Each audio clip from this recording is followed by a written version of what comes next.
¿no? Y aquí está, ¿no? Estos son los que van en el numerador y este es el que va en el denominador. A excepción del agua, porque el agua permanece constante. Entonces ya no se considera en la, bueno, ya no se considera porque pasa al otro lado conformando la constante, ¿no? Constante, la constante para el indicador. Aquí vemos, ¿no? Reordenamos, tenemos de este modo, ¿no? ¿No? La concentración de hidrogeniones es igual a la constante de acidez del indicador por la concentración del indicador entre su concentración de su base conjugada.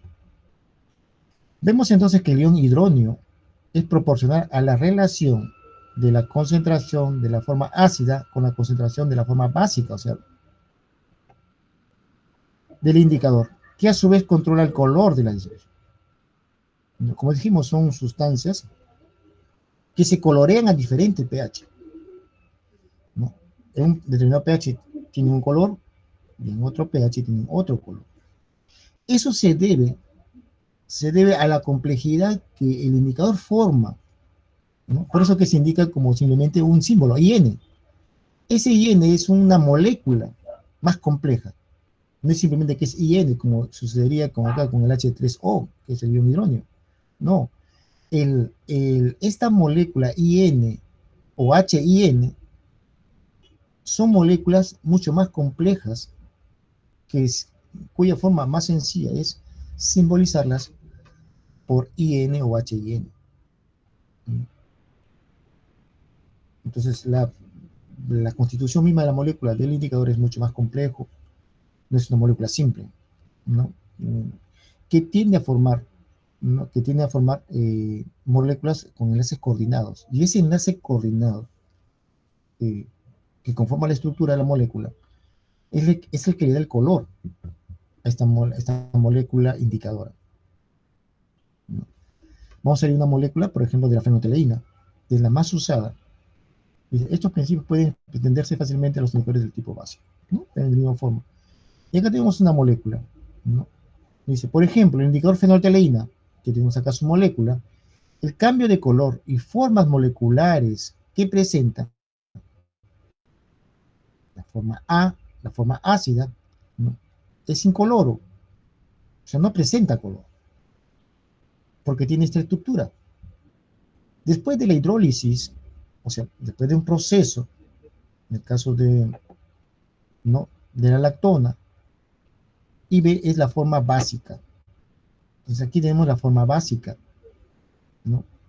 Entonces, si ustedes ven que ha cambiado, ¿no? Las condiciones de los oxidrilos que están conformando la molécula, ¿no? Vemos ahí de que se ha perdido, por ejemplo, tres hidrógenos, ¿no? Tres hidrógenos. Y vemos ahí cómo está conformándose la molécula. Y acá tenemos, por ejemplo, acá se perdió tres hidrógenos y un OH, que forman el ion hidrógeno.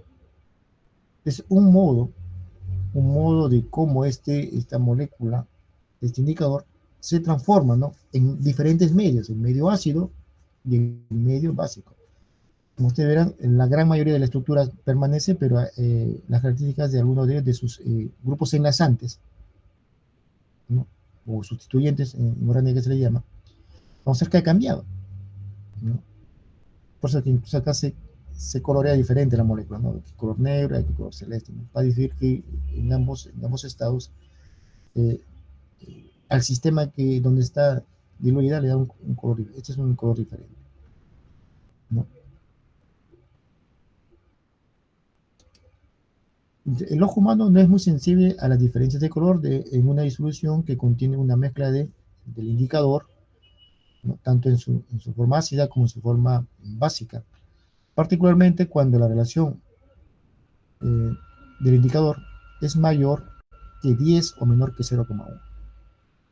Debido a esta restricción, el cambio de color detectado por un observador promedio ocurre dentro de un intervalo limitado de proporciones de concentración, ¿no? Entonces, y ahí que los indicadores, ¿no? A veces, eh, muchas veces cuando el analista tiene problemas de visión, no puede captar, ¿no? Muchas veces el color que nos indican el color óptimo, digamos, en un proceso de titulación, ¿no? Muchas veces que el color, nos hablan de, por ejemplo, en el caso de la fantrina, cuando cambia un color básico, cuando estamos en una solución básica, este va a cambiar a un color grosella. Este color grosella no es única en su intensidad de color, sino que conforme se va realizando el proceso de cambio de color en un medio básico, esta tonalidad va de menos a más, ¿no? Entonces, simplemente en la ilustración dice tonalidad grosella o rosado. Entonces, cuando este indicador cambia, cambia a un color rosado bajísimo, pero es un color rosado. ¿Qué pasa si seguimos en el proceso de titulación? Este color ya va a ir cambiando a un color más intenso. Entonces, hay en este caso técnicos que a veces dicen, no, el color rosado, el primero que apareció es el que vale. No, el que estuvo después. Pero siempre esa variación de criterio, es decir, este es y el otro no es, entonces se maneja que ese cambio o esa pequeña variación está dentro del rango de considerarlo óptimo, ¿no? O considerar verdadero el valor. Porque es pequeño, ¿por qué? Porque esa pequeña variación de color se debe de repente al ingreso o la división de gotas, de gotitas, ¿no? Y que ha provocado ese aumento de color. Entonces, está dentro del rango, ¿no? Del rango de error.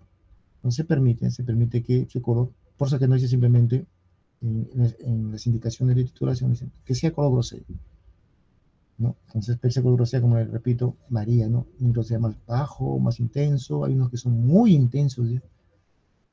Entonces, se toman en consideración los colores, ¿no? De estos indicadores. Por eso es que mucho más exacto, utilizamos un conductímetro o potenciómetro, mejor dicho, que nos mide el pH de manera digital. Ya nos reporta digitalmente mediante valores numéricos. En cambio acá, en los indicadores de color, nos indica solamente el cambio de color. No pasó de rosado a incoloro, o de amarillo a anaranjado, ¿no? Entonces, en cambio, con un potenciómetro cuyo nombre es el pHímetro, no va a indicar valores numéricos, ¿no? Entonces, esa es la variación entre los indicadores, ¿no?, de color, no indicadores a base de colorantes, que un potenciómetro a base de una diferencial de potencia no va a indicar de manera, señales análogas lo convierten en señales digitales mediante un dígito, nada más digitales, ¿no? Mediante un dígito. Entonces, estos son dice, si sustituimos las dos relaciones de consideración en la ecuación 2, nuestra ecuación 2, aquí, en la ecuación 2, ¿no? En la ecuación 2 nos dice en la ecuación 2 se puede estimar el intervalo de concentraciones de iones hidróneo que se necesitan para que el indicador cambie de color, para obtener un color ácido completo. Entonces aquí tenemos, ¿no? Y su valor básico completo sería este, ¿no? Para obtener el intervalo de pH del indicador, tomamos los logaritmos negativos de las dos expresiones, ¿no? La pH, el color ácido, tiene el logaritmo de 10 de que A, bueno, Ka es igual a pK más 1, ¿no? Eso es por logaritmos, propio de logaritmos. Y para el básico igual modo, ¿no? pKa menos 1. Entonces nos indica que el indicador puede variar entre valores más menos 1, ¿no?, relacionado con el pKa del ácido. Esta expresión muestra que un indicador con una constante de acidez de 1 por 10 a la menos 5, o sea, pKa 5, por lo general muestra un cambio de color completo cuando el pH de la disolución en la que está disuelto cambia de 4 a 6. Podemos deducir una relación similar para un indicador de tipo básico, ¿no? Entonces vemos de que a veces ya se sabe más o menos en qué color, en qué rango de pH va a variar, ¿no? En este caso varía un rango de 4 a 6, ¿no? Errores en la valoración, ¿no? Como dijimos, muchos utilizan la valoración de soluciones ácido-base. Ahí nos utiliza bastante los indicadores, ¿no? El primer error determinado que ocurre cuando el pH al cual el indicador cambia de color difiere del pH en un punto de equivalencia, ¿no? Sabemos que el punto de equivalencia es diferente que el punto de titulación. Este tipo de error se reduce escogiendo con cuidado el indicador o haciendo una corrección con un blanco. Bueno, esta parte generalmente, ¿no? Generalmente cuando esta parte de indicadores lo llevamos a lo que es la práctica de laboratorio, ¿no? Ahí vemos, ahí utilizamos soluciones y el alumno utiliza indicadores para ver el rango de variación de ese indicador en un rango de pH, ¿no? En qué rango se ha variado de color, por qué cambió de este color al otro, de qué pH a qué pH cambió. Entonces, eso es lo que se hace para corroborar o, bueno, el alumno pueda comprender, ¿no? Los errores que incurren, ¿no? Uno cuando tratamos nosotros de realizar procesos de valoración entre reacciones ácido-base, ¿no? El segundo error es un error indeterminado que se origina por la limitada capacidad del ojo humano para distinguir de manera reproducible el color intermedio del indicador. La magnitud de este error depende del cambio del pH por mililitro del reactivo en el punto de equivalencia. En la concentración del indicador y en la sensibilidad del ojo en los dos colores del indicador. Eso es lo que lo comentaba, ¿no? Por ejemplo, un analista puede decir que el rosado es el correcto, ese rosado que él tiene al frente. Viene otro analista y le dice, no, ese rosado no es un color más intenso, ¿no? Entonces, ambos tienen su criterio para determinar el punto de cambio total del indicador. Uno, un rosado bajo, el otro un rosado más intenso. Entonces, ese es un error, ¿no? Que se incurre mucho en el laboratorio, ¿no? Cuando se titula soluciones ácido-base. Entonces, es el cambio, ¿no? El cambio de color, ¿no? Entonces, eso es lo que muchas veces, ¿no? El ojo humano, ¿no? La sensibilidad del ojo humano de los dos colores del indicador, a veces no lo podemos percibir, digamos, o concluye entre dos o más, en este caso especialistas, ¿no? En este caso, dos analistas en laboratorio, ¿no? Variables que influyen en el comportamiento de los indicadores. El intervalo de pH sobre el cual un indicador muestra un cambio de color está influenciado por la temperatura, ¿no? Los procesos de titulación ácido-base, como se dijo al inicio, a nivel de laboratorio se considera que siempre se realiza a 25 grados Celsius, ¿no? A 25 grados Celsius. Entonces, si cambiamos, ¿no? La titulación, en este caso, ya no del sistema que nos rodea, como es el laboratorio, si dentro del sistema que estamos haciendo, nuestro pequeño sistema, nuestra micro, ¿no? Estamos utilizando, por ejemplo, una plancha de calentamiento y sobre él ponemos la solución que vamos a determinar su pH. Entonces podemos decir de que estamos variando la temperatura, ya no es 25 grados Celsius, sino de repente 30, 35, ¿no? Porque estamos utilizando una temperatura diferente, lo que es la normal, que es 25 grados Celsius, que siempre se trabaja. Entonces, el indicador que utilicemos, no, su comportamiento va a ser muy diferente que cuando este indicador es usado a 25 grados Celsius. Ahora lo estamos utilizando a 30 grados Celsius. Entonces, la variación del indicador de pH va a variar, así como también el comportamiento de la concentración de pH que está en la solución. Como sabemos, la temperatura es un parámetro que influye en muchas de las condiciones de equilibrio que existen, ¿no? Por ejemplo, si vemos un ejemplo muy sencillo, que es qué pasa cuando el ser humano ha variado su temperatura corporal. ¿Qué es lo que pasa? Que su organismo no está funcionando bien. Hay algo que está funcionando mal, entonces ¿qué busca el cuerpo? Es reordenarse, buscar el equilibrio y provoca levantamiento de temperatura, ¿no? Entonces trata de buscar el equilibrio. Los indicadores ácido-base más comunes. La lista de indicadores ácido-base es larga, ¿no? Hay una gran lista, una gran variedad de de compuestos orgánicos que se utilizan como compuestos orgánicos indicadores ácidos y compuestos orgánicos indicadores básicos.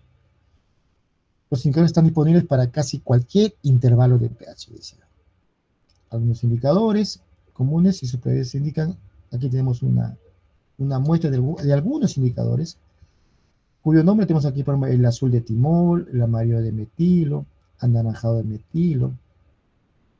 Y esta es una pequeña lista de los indicadores que existen en la actualidad, ya tanto ácido básico, ¿no? Por ejemplo, el azul de timol, su rango de pH, donde él puede cambiar de un color a otro, está dado entre 1,2 y 2,8 de pH, ¿no? El cambio de color va de R, que es rojo, red, ¿no? Y yellow, amarillo, va de rojo a amarillo. Cuando está en pH 1,2 es rojo, y cuando está en pH 2,8 es amarillo, ¿no? Ven, el intervalo es pequeño, es de casi, digamos, menos de 1, ¿no? 8, sí, menos de 1. Ese es un rango bien, digamos, bien limitado. Busquemos a acá la fenolftalina. Miren su rango. Es de 8,3 a 10. En el rango de 8,3 es C, que creo que es incoloro. Y el rango 10 es rojo, rosado, ¿no? Le decía. Entonces, está en ese rango. En el pH 8,3 es incoloro y en el pH 10 es rojo, ¿no? Entonces, ese es los medios de pH donde la fenolftalina cambia de color. Luego tenemos el efecto del ion común. El efecto del ion común es el desplazamiento del equilibrio causado por la adición de un compuesto que tiene un ion común con la sustancia disuelta. Por ejemplo, hablábamos anteriormente, tenemos el ácido acético, ¿no? Disuelto en agua. Este ácido acético se ioniza parcialmente en iones acetato y en iones hidrógeno, ¿no?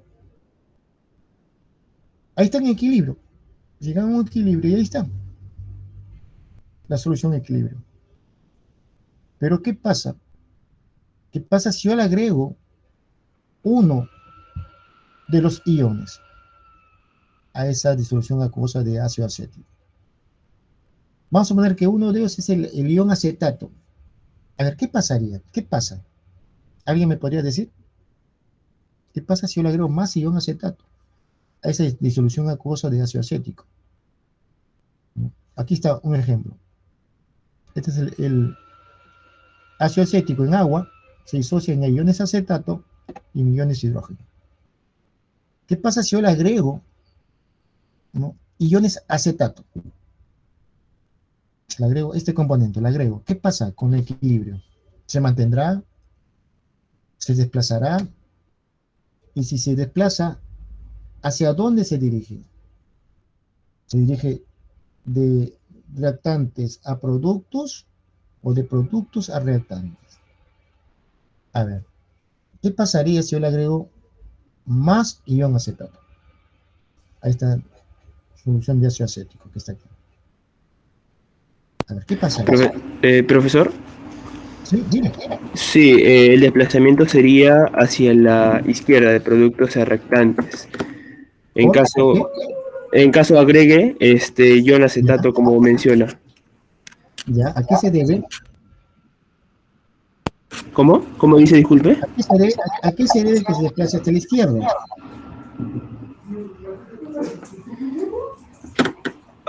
La reacción que existe al añadir en este caso más cantidad del producto como se observa en más cantidad de ion acetato. Va a comenzar a reaccionar en mayor cantidad con el ion hidrógeno y se va a comenzar a formar más, ¿no?, ácido acético. Sí, Eso es lo sí, que ocurre, profesor. ¿no? Sí, eso es lo que ocurre, ¿no? Como dice su compañero, sí, agregamos, la reacción va a tender a irse hacia la izquierda en la obtención de más reactante, debido a que este ion acetato, por aumentar, va a tender a reaccionar más con el ion hidrógeno y se va a formar ácido acético. Entonces se cumple la regla de Le Chatelier, ¿no? Donde de tratar de restablecer el equilibrio produciendo más ácido acético. ¿Y eso es que se debe? Porque se agregó más ion acetato. Y ese ion acetato agregado, una de las formas, es como en la primera ecuación, acetato de sodio, lo disuelve en agua y se ioniza en iones acetato, iones sodio.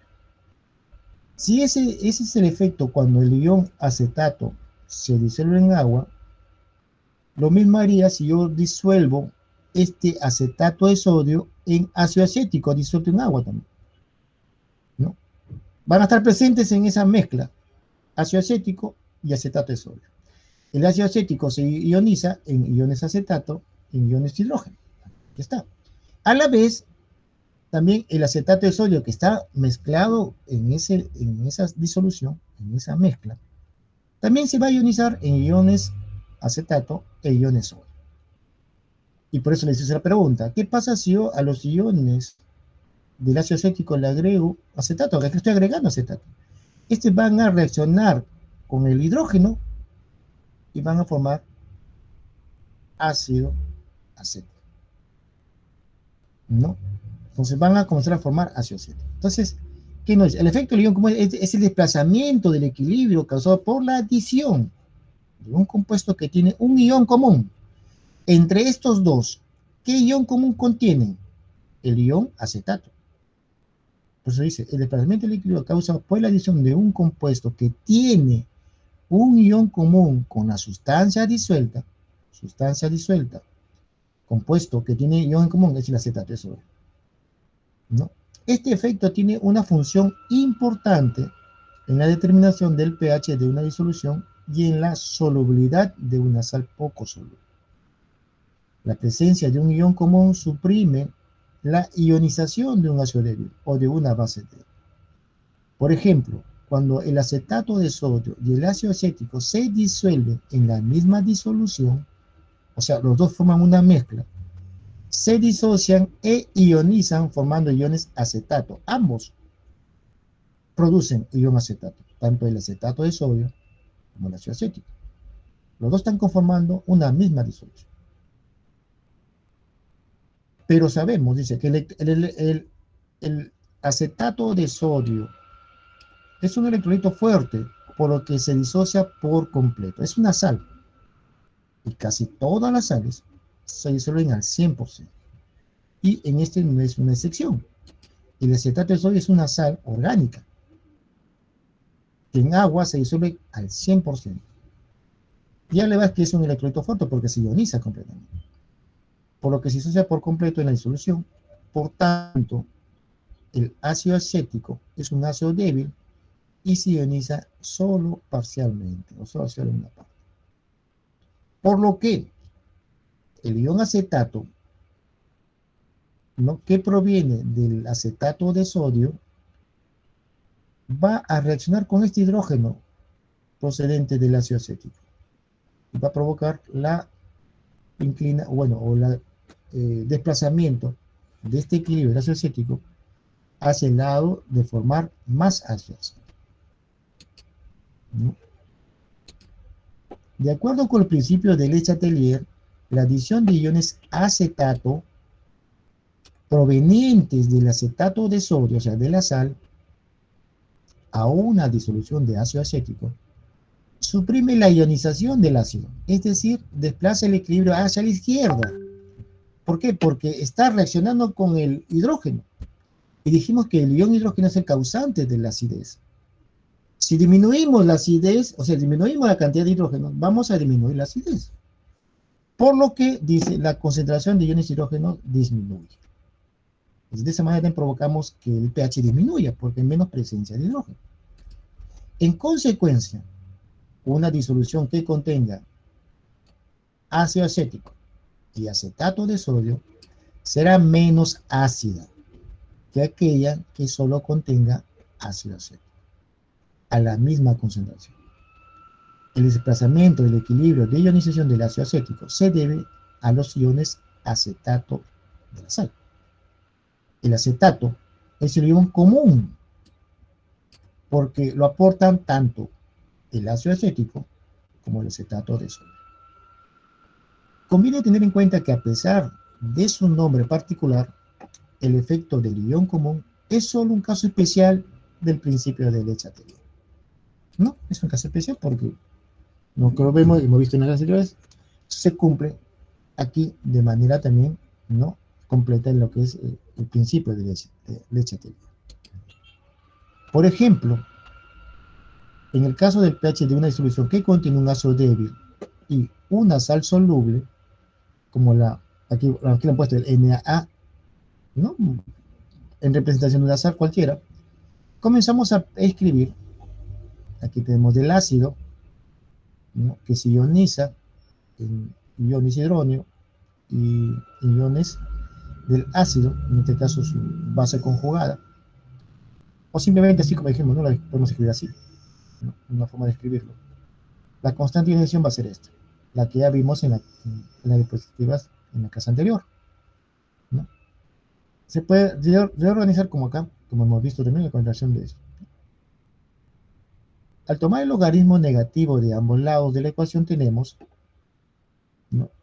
Y nos va a quedar menos logaritmo, ¿no? Va a ser logaritmo negativo, menos logaritmo de Ka menos el logaritmo de la relación concentración del ácido menos entre su eh, base conjugada, ¿no? Acá tenemos menos logaritmo de la concentración de hidrogeniones, menos logaritmos de K más logaritmo. ¿Por qué? Porque intercambiamos, ¿no? Invertimos. Invertimos y por eso que es un R positivo, ¿no? Un simple cambio, ¿no? Matemático, ¿no? Y poco a poco vamos haciendo variaciones, cálculos y nos damos con esta ecuación. La ecuación 11, donde PK, o sea, el PK de la constante de acidez es igual al menos logaritmo de K, es la que hemos visto anteriormente, vimos en diapositivas anteriores. La ecuación, bueno, esta ecuación que, si no me acuerdo, alguien les puso en su trabajo de investigación, la famosa ecuación de Henderson-Hasselbalch, cuya forma más general es esta, ¿no? Vamos a poner aquí la ecuación 11. La ecuación 11 se conoce como la ecuación Henderson, cuya forma más general es esta, ¿no? Es la que más se utiliza, ¿no? Para los cálculos. En este ejemplo, el ácido, el H es el ácido y A es la base conjugada. De tal modo que si conocemos el valor de la constante del ácido, las concentraciones de este y de su sal, será posible calcular el pH de la disolución, ¿no? Por ejemplo, la concentración lo conocemos del ácido y de su base conjugada, que lo podemos conocer, entonces podemos encontrar, ¿no? El pH. Es importante recordar que la ecuación de Henderson-Hasselbalch proviene de la expresión de la constante de equilibrio y es válida sin que importe el origen de la base conjugada, ¿no? Es decir, puede venir solo del ácido o del ácido y su respectiva sal, ¿no? Como hemos visto en el ejemplo anterior, ¿no? Entonces no interesa de dónde proceda, ¿no? Con tal de que esa sustancia que se está agregando contenga el ion común, ¿no? El ion común. Esto es lo interesante, que contenga el ion común. Puede ser un ácido o una sal, la que esté promoviendo, ¿no? Que aumente la presencia de ese ion en común. Acá tenemos, por ejemplo, el efecto del ion común también se manifiesta en disoluciones básicas, como el amoníaco. El amoníaco es una base débil y una sal de la base, ¿no? Como es el cloruro de amonio. Es algo muy parecido que hemos visto para el ácido, ¿no? El ácido acético con el acetato de sodio. Acá tenemos para una base, que es el amoníaco, con su respectiva sal, que es el cloruro de amonio, ¿no? Aquí el cloruro de amonio, que es la sal, cuando se mezclan cloruro de amonio y el amoníaco en agua, ¿no? El amoníaco se va a disociar, ¿no? Entonces, ¿qué pasa? El amoníaco eh, va, a, va a disociarse, ¿no? En iones amonio, ¿no? En iones amonio, porque como el amoníaco es una base, va a reaccionar un protón del agua y se convierte en ion amonio, ¿no? En ion amonio. El ion amonio prácticamente es un ácido conjugado de la base amoníaco. Y este ion amonio a la vez se puede ionizar en amoníaco o en hidrógeno. Como el cloruro de amonio va a adicionarse también en la mezcla, va a provocar, va a provocar el adicionamiento de más de ion amonio, que prácticamente el ion amonio en ambos casos es el ion en común. Y se forma esta constante, ¿no? Esta constante de acidez para el ion amonio, ¿no? Por lo tanto, haciendo los cálculos, vamos a obtener, vamos a obtener, vamos a obtener el pH conociendo el pKa del ion amonio, en este caso del ácido conjugado, en función del ácido, que en este caso sería del ion amonio, también una ley de Henderson-Hasselbalch, ¿no? Para este sistema de la siguiente manera.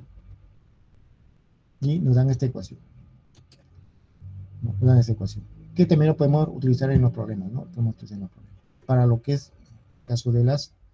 Incluso, miren, tomando como constante de acidez del ion conjugado, del ácido conjugado. A ustedes les dejo, ¿no? Les dejo a ustedes de trabajo que busquen información o lo pueden ustedes despejar, lo pueden obtener el pH utilizando la constante de basicidad,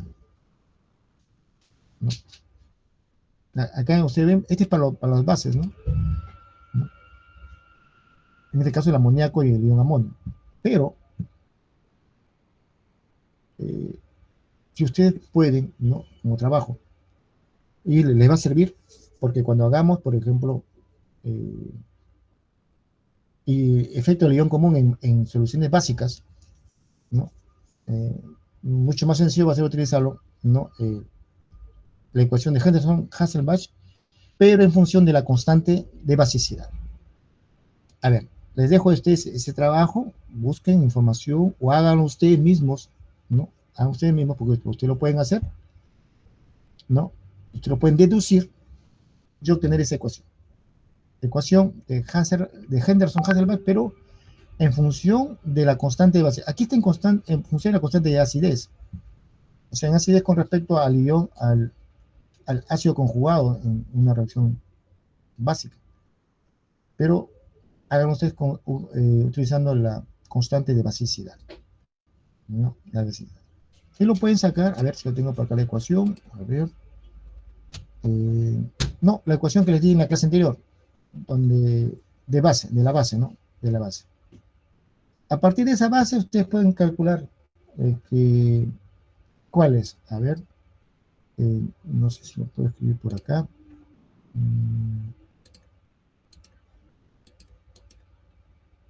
Son fotos, a ver, aquí también. Aquí va a empezar.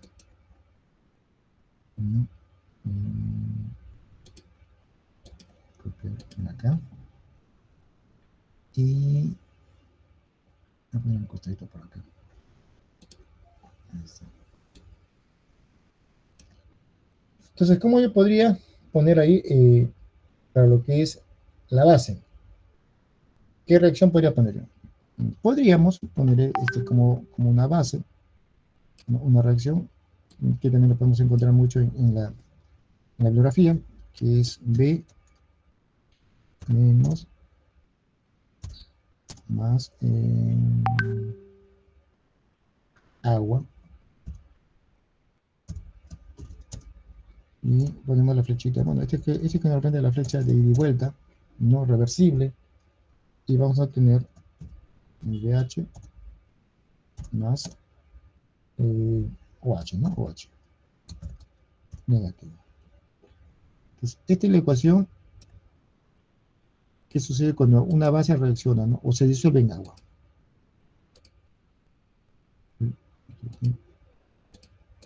Dice. Y